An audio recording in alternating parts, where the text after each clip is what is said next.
예수께서 사람들에게 나타나신 일을 이렇게 글로 기록한 목적에 대해서 20장 31절에 분명하게 밝혀놓았습니다.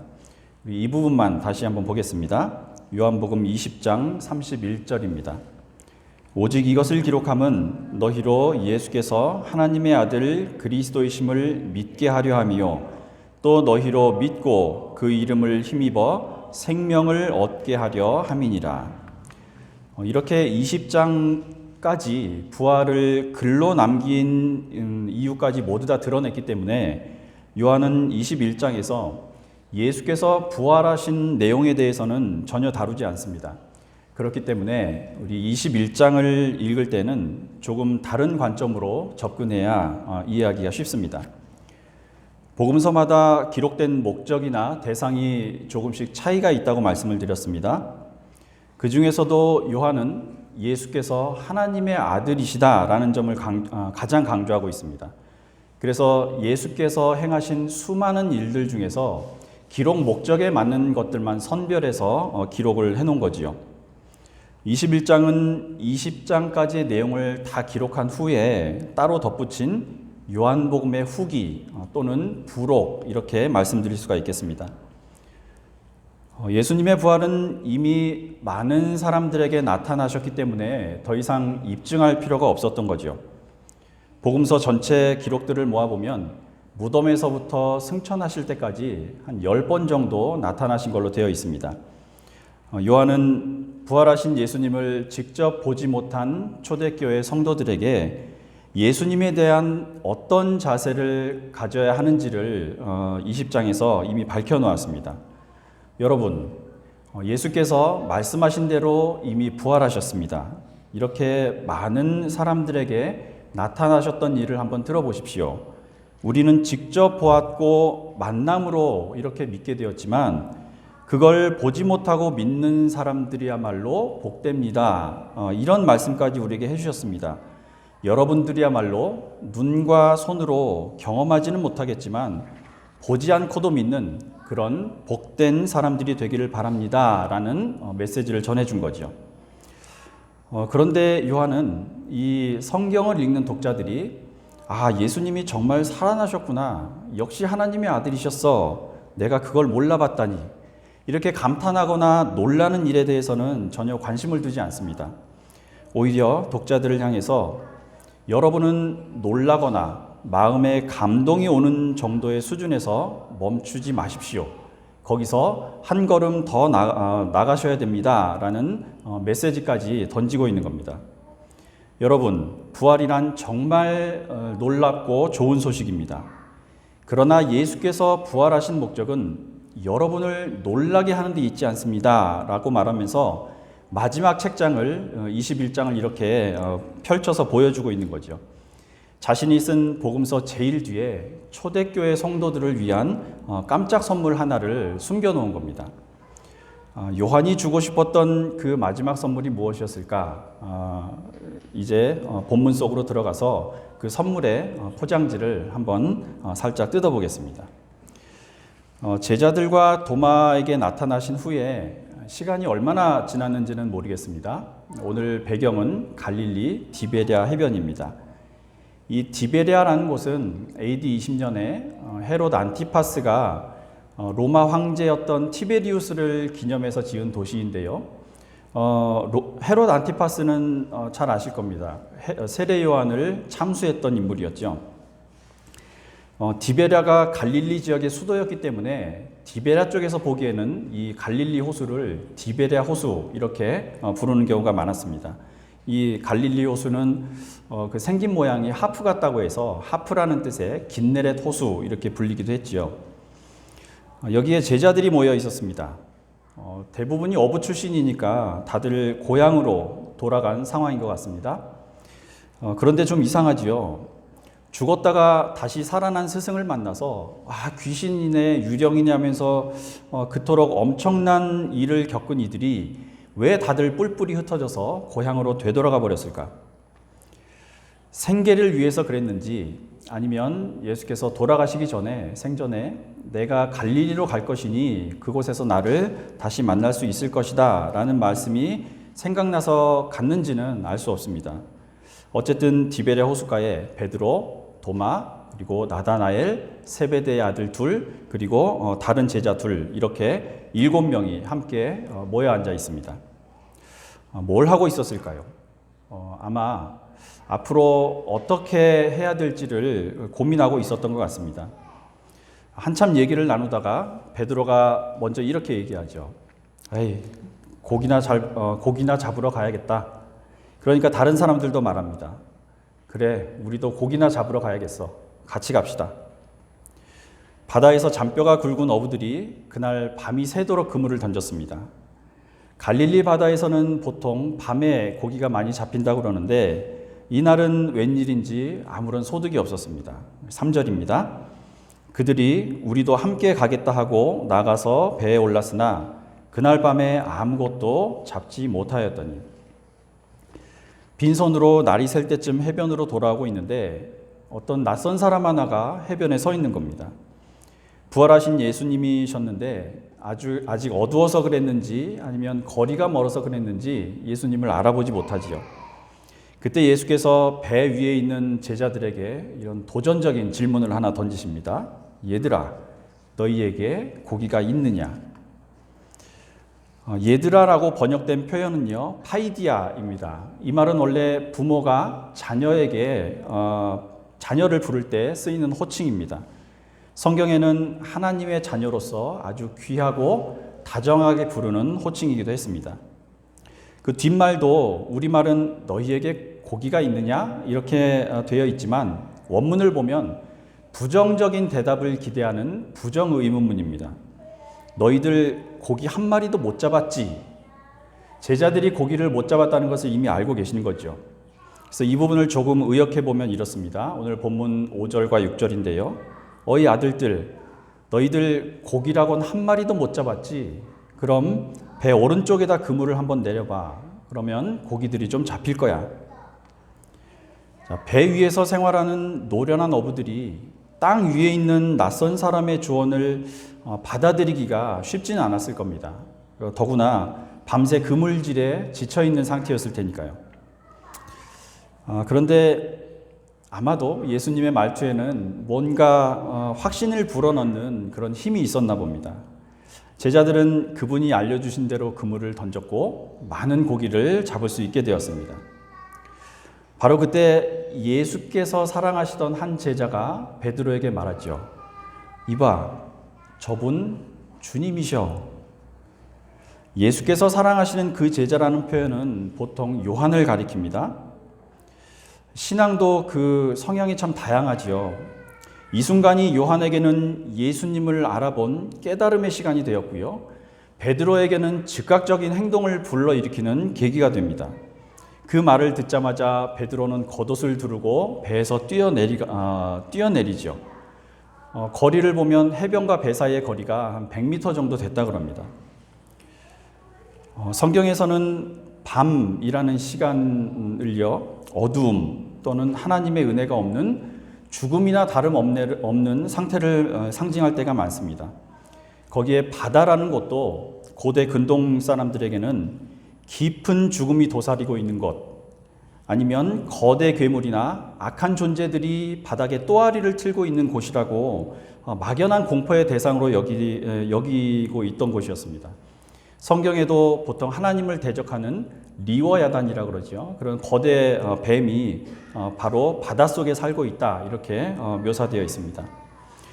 어두움, 그리고 하나님의 은혜가 없는 때를 밤, 그리고 깊은 죽음과 공포가 있는 곳을 바다라고 해석을 해본다면 요한은 하나님의 아들 예수 그리스도와 함께하지 않는 우리의 모든 수고들은 결국 아무런 열매도 맺지 못할 거라는 메시지를 전해주고 있는 겁니다. 예수님이 제자들을 이번에도 설득하시면서 기적을 일으키셨구나 라는 데 초점이 있지 않다는 거죠. 특히 아무것도 잡지 못하였다라는 말은 파하조, 잡다, 파하조라는 말인데 힘으로 누르려는 의도를 가지고 움켜쥐다, 쫓아가서 붙들다, 지배력을 얻다, 이런 뜻입니다. 고기를 잡는 전문가들이 자기들 힘으로는 고기를 한 마리도 못 잡았다는 것은요, 앞으로 이들이 해야 할 일들의 성격이 어떤 건지도 보여주고 있는 거지요. 사람을 살리는 일이란 자신의 경험과 능력으로는 감히 덤벼들 수 있는 일이 아니라는 겁니다. 요한은 이미 이런 메시지를 그 앞에도 살짝 숨겨놨습니다. 3절에 보면 베드로가 나는 물고기를 잡으러 가노라 이렇게 말하는 장면이 있습니다. 여기에 나오는 동사가 두 개가 있는데요. 하나는 물고기를 잡다, 그리고 하나는 가노라라는 말입니다. 왜 이런 메시지를 제가 요한이 숨겨놓았다라고 말씀을 드리냐면 이 두 단어의 동사의 시제가 전부 현재이기 때문에 그렇습니다. 시제를 현재로 썼다는 것은요, 과거에 있었던 한 번의 일시적인 사건 한 번만 얘기하는 게 아니라 계속되고 반복적이고 규칙적이고 지금도 계속된다는 뜻이거든요. 계속된다, 반복된다, 규칙적이다, 지금도 계속된다는 걸 뭐라고 합니까? 습관이고 일상입니다. 우리 인생에 습관적으로 하는 일상이란 게 어떤 것들이 있죠? 생계와 관련된 일일 수도 있고, 성도로서 우리가 지금 드리는 예배나 교회 봉사일 수도 있죠. 가정일일 수도 있고요. 학생이라면 공부하는 일이 여기에 해당됩니다. 그런데 아무리 바쁘고 성실하게 살아도 예수와 함께하지 않는 모든 수고들이 어떤 결과를 내는지에 대해서 요한은 오늘 확고한 말투로 우리에게 교훈하고 있는 거죠. 아무것도 잡지 못하였다. 이미 예수께서도 이런 가르침을 주신 적이 있습니다. 요한복음 15장 5절인데요. 나는 포도나무요 너희는 가지라. 그가 내 안에 내가 그 안에 거하면 사람이 열매를 많이 맺나니 나를 떠나서는 너희가 아무것도 할 수 없음이라. 사실 오늘 장면은 예수께서 제자들을 처음 부르실 때를 떠오르게 합니다. 우리 성경 두 곳을 확인해 보겠습니다. 마가복음 1장 17절과 누가복음 5장 10절입니다. 마가복음 1장 17절을 먼저 보겠습니다. 예수께서 이르시되 나를 따라오라. 내가 너희로 사람을 낚는 어부가 되게 하리라 하시니. 누가복음 5장 10절입니다. 세베대의 아들로서 시몬의 동업자인 야고보와 요한도 놀랐습니다. 예수께서 시몬에게 이르시되 무서워하지 말라. 이제 후로는 네가 사람을 취하리라 하시니. 이 중에서도 조금 전에 읽은 누가복음 5장 10절 말씀은 주목해 볼 만합니다. 예수께서 알려주신 대로 제자들이 그물을 던졌다가 고기를 많이 잡은 이 상황이 오늘 본문과 똑같거든요. 이들의 행동을 한번 확인해 보겠습니다. 이 다음 구절 11절을 보겠습니다. 그들이 배들을 육지에 대고 모든 것을 버려두고 예수를 따르니라. 처음 제자가 되기로 했을 때와 오늘의 상황은 거의 비슷하지요. 다른 점이 있다면 처음에는 제자들이 예수의 능력에 겁을 먹고 놀라서 예수 앞에 엎드렸다면 오늘은 이런 놀라움보다는 부활하신 예수님 앞에서 제자들이 어떤 비장함 혹은 결단 같은 걸 마음에 들고 서 있다는 그런 차이뿐입니다. 오늘 본문으로 읽진 않았지만 오늘 뒷이야기는 베드로와 하신 대화가 이어집니다. 다시 제자들과 이별을 준비하시면서 이를 맡기고 계시는 예수님의 애틋한 마음이라 그럴까요? 그런 것들이 잘 나와 있지요. 우리 이 장면도 한번 들여다보겠습니다. 해변에 도착한 제자들에게 아침을 지어주시고 나서 예수께서는 특별히 베드로를 부르지요. 근데 시몬이라고 부릅니다. 시몬을 불러서 세 번이나 이렇게 물어보십니다. 네가 이 사람들보다 나를 정말 사랑하느냐? 네. 네가 정말 나를 사랑하느냐? 네. 네가 나를 사랑하느냐? 네. 같은 질문을 세 번이나 받으니까 베드로가 마음이 슬퍼졌습니다. 주님께서는 모든 일을 다 알고 계십니다. 그러니 제가 주님을 사랑한다는 것을 모르실 리가 없지 않습니까? 예수께서 질문을 세 번 던지셨는데 사실 이 첫 번째 질문은요, 그 뜻이 확실하지 않습니다.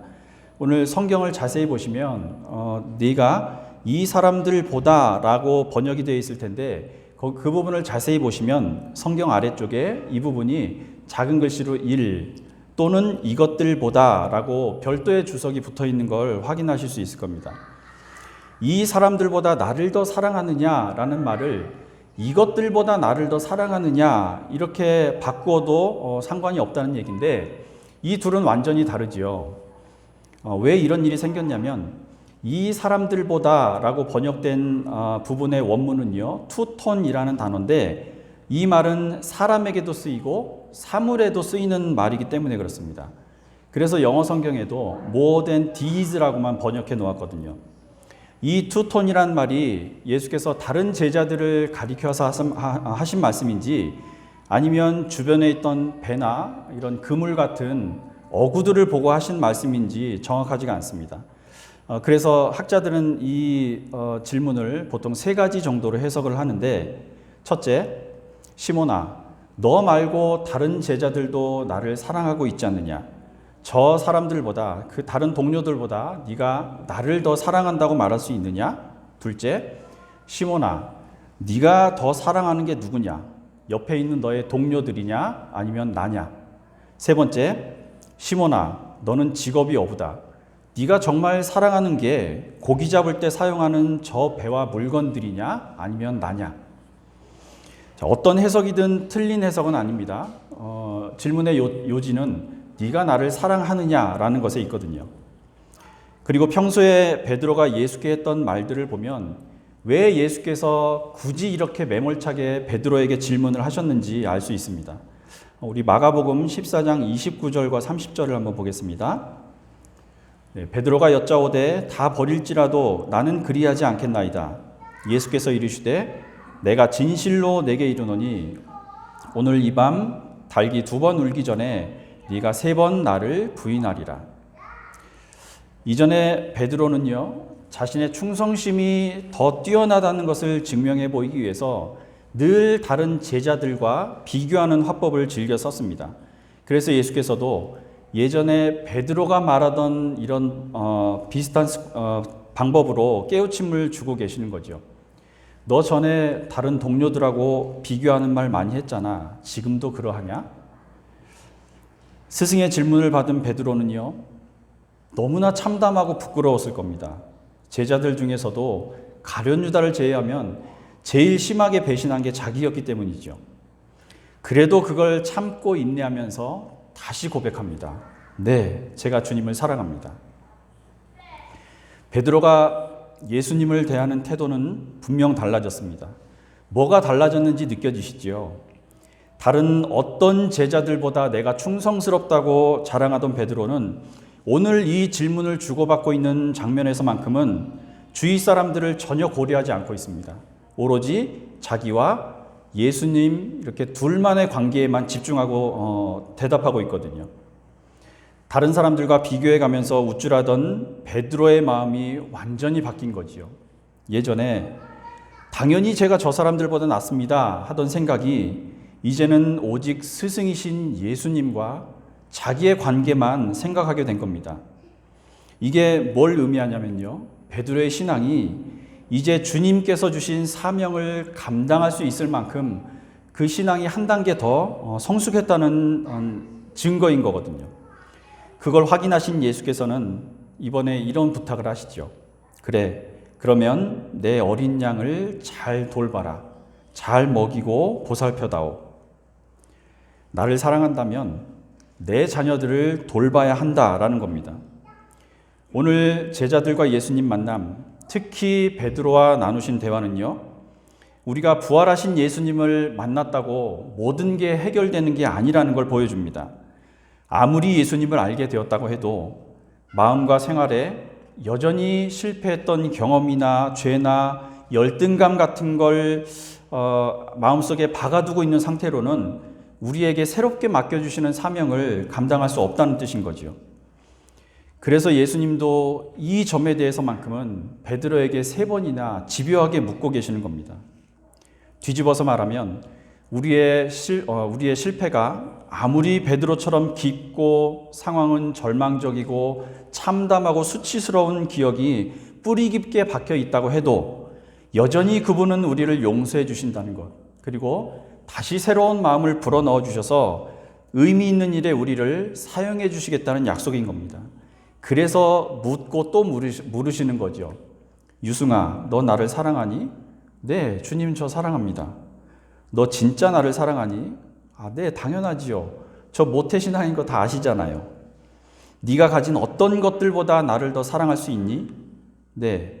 왜 자꾸 물어보시는 거예요? 그렇다니까요.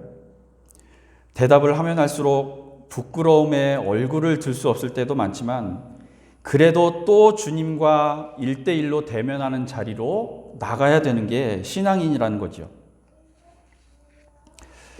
예수님을 사랑한다는 게 뭘까? 성도라는 게 뭘까?